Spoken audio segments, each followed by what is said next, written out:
Praise the lord. దేవుని ఘనమైన నామానికి మహిమ కలుగునుగాక. యెహోషువ గ్రంథం 3వ అధ్యాయం 7వ వచనం. నేడు వారి కన్నుల ఎదుట నిన్ను గొప్ప చేయ మొదలుపెట్టెదను. దేవుని స్తోత్రం. ఒక వ్యక్తిని ఉన్నత స్థితిలో ఉంచాలన్నా, ఒక వ్యక్తిని వెంటనే కింది స్థితిలో పడేయాలన్నా దేవునికి మాత్రమే సాధ్యమవుతుంది. ఎంత గొప్పవాడైనా పడిపోవడం నిమిషం కూడా పట్టదు. ఎంత లేని స్థితిలో ఉన్నవారైనా నిమిషంలో దేవుడు తలుచుకుంటే వారిని ఒక ఉన్నత స్థితిలో ఉంచగలుగుతాడు. దేవునికి మహిమ కలుగునుగాక. ఈ లోకంలో మనం జీవిస్తున్నాం కాబట్టి ఈ లోకానుసారంగా అన్ని సంపాదించుకున్నప్పుడు ఎదుటి వారి ముందు మనం గొప్పవారిగా నిలబడతామండి. అదే మనకి ఏమీ లేదనుకోండి, వారు మనని చూడనే చూడరు. అయితే చాలామంది వేగిరపడుతూ ధనం సంపాదించుకొని, పేరు సంపాదించుకొని, ఇల్లులు కోట్లు పెట్టి ఇల్లులు కట్టుకొని ఆస్తులు సంపాదించుకుంటున్నారు. కానీ ఒక దినమున అన్ని విడిచిపెట్టవలసిందే. దేవునికి స్తోత్రం. ఒక దినమున ప్రతి ఒక్కటి కూడా మనం వాటన్నిటిని వదిలిపెట్టాల్సిందే. దేవుణ్ణి సంపాదించుకోవడం చాలా ఇంపార్టెంట్.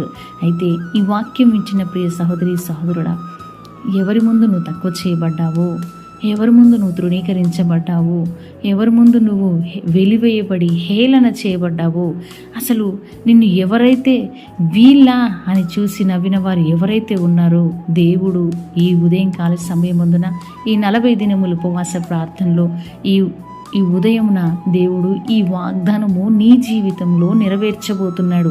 వారందరి కన్నుల ఎదుట నిన్ను గొప్ప చేయ మొదలు పెట్టబోతున్నాను, గొప్పగా చేయబోతున్నాను అంటున్నాడు దేవుడు. గొప్ప చేయ మొదలు పెడుతున్నాను. దేవునికి మహిమ కలుగునుగాక. మనసంతా భారముగా ఉండి వేదన పడతా ఉంటుందండి కొన్నిసార్లు.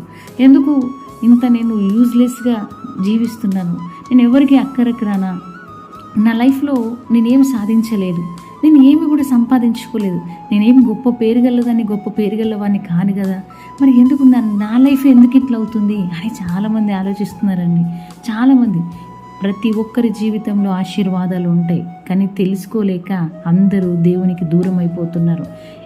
ఎక్కడెక్కడ పడిపోయినామో, ఏ కార్యం జరగక విసిగిపోయినామో, ఎంతమంది ముందు తృణీకరించబడ్డామో, ఎంతమంది ముందు మనము అసలు వెలివేయబడిన వారిగా ఉన్నామో, దేవుడు వారి ఎదుటనే ఈరోజు ఆశీర్వాదకరంగా, అంటే నిన్ను గొప్ప స్థితిలో లేవనెత్తుతానంటున్నాడు. ఎంత గొప్ప దేవుడు అండి. ఒకప్పుడు నీ దగ్గర 1 రూపాయి లేదనుకుందాం, ఈరోజు నువ్వు 1,00,000 రూపాయల జీతం ఉందేమో. అది కాదు గొప్ప చేయడం అంటే. ఎక్కడైతే పడిపోయినావో అక్కడే నిన్ను లేవనెత్తి ఒక ఉన్నత స్థితిలో ఉంచడమే గొప్ప విషయం. అందుకే ప్రభు ఈ ఉదయంకాలం నీతో బలంగా మాట్లాడుతున్నాడు. సహోదరి, నిన్ను గొప్ప చేయ మొదలు పెట్టబోతున్నాడు. నిన్ను ఆశీర్వదించడానికి దేవుడు రెడీగా ఉన్నాడు. నువ్వు ఒక్కసారి దేవుని సన్నిధికి వచ్చి మొరపెట్టినప్పుడు ఖచ్చితంగా ప్రభు నిన్ను ఆశీర్వదిస్తాడు. భయపడకు.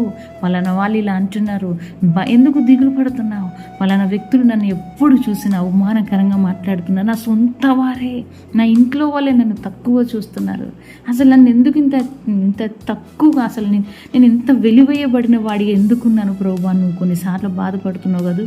ఆ బాధ వేదన విన్న దేవుడే ఈ 40 రోజులలో ప్రతిదినం వాగ్దానం ఇస్తున్నాడు. ఇదిగో ఈరోజు ఈ ఉదయంకాల సమయం అందున దేవుడు ఈ వాగ్దానం ద్వారా నీతో మాట్లాడుతున్నాడు. సహోదరి సహోదరుడా, నిన్ను గొప్ప చేయ మొదలు పెడుతున్నాను. నిన్ను ఎవరైతే రిజెక్ట్ చేశారో వారి ఎదుటనే నువ్వు ఘనంగా నిలబడబోతున్నావు. ఇది నువ్వు రిసీవ్ చేసుకో. ఈ వాగ్దానం నమ్మి విశ్వాసంతో రిసీవ్ చేసుకుంటే నీ జీవితంలో అక్కడ కార్యం స్టార్ట్ అయిపోతుంది. నీ జీవితంలో ఆశీర్వాదం రెడీగా ఉంటుంది. నిజమేనండి, దేవుడు ఒక వ్యక్తిని ఆశీర్వదించాలనుకుంటే ఎంతసేపు అండి బలంగా ఆశీర్వదించగలుగుతాడు. ఆయనకు అసాధ్యం అంటూ ఏమీ లేదు. ఈ రోజు వరకు తృణీకరించబడిన వారందరూ కూడా, రిజెక్ట్ అయిపోయిన వారందరూ కూడా దేవుని సన్నిధిలో సెలెక్టెడ్గా వాడబడుతున్నారు. చాలామంది సేవకులు కూడా ఒకప్పుడు ఏమీ లేని స్థితిలో, ఎంతమంది చేత తృణీకరించబడిన స్థితిలో ఉన్న సేవకులు కూడా ఈరోజు బలమైన సేవకులుగా, పాత్రలుగా దేవుడు వాడుకొని నిలబెడుతున్నాడు. ఘనంగా దేవుడు నిన్ను నిలబెట్టబోతున్నాడు. ఆయన నామానికి మహిమ వచ్చే విధంగా సహోదరుడా నిన్ను లేవనెత్తబోతున్నాడు. ఆయన ఎదుట నిన్ను సాక్షిగా ఉంచడానికి సహోదరి నిన్ను గొప్ప చేయ మొదలు పెట్టబోతున్నాడు. ఈ వాక్యము దేవుడు మనందరి జీవితంలో నెరవేర్చబడునుగాక. ఆమేన్. తండ్రి, నీకు కృతజ్ఞతాస్తుతులు చెల్లిస్తున్నాం. ఎంతమంది బిడ్డలు నీరసించిపోయినారో, వారి జీవితంలో ఈ పరిస్థితులను బట్టి, తృణీకరించబడిన విధానాన్ని బట్టి ఎంతమంది బిడ్డలు బాధపడుచున్నారో వారిని మీరు గొప్ప చేయ మొదలుపెట్టినందుకు స్తోత్రం. వారి జీవితంలో అద్భుతాలు జరిగిస్తున్న విధానానికే నీకు వందనాలు చెల్లిస్తూ ఈ బిడ్డలందరినీ చేతులకు అప్పగిస్తూ యేసు నామములో అడుగుచున్నాం తండ్రి, ఆమేన్.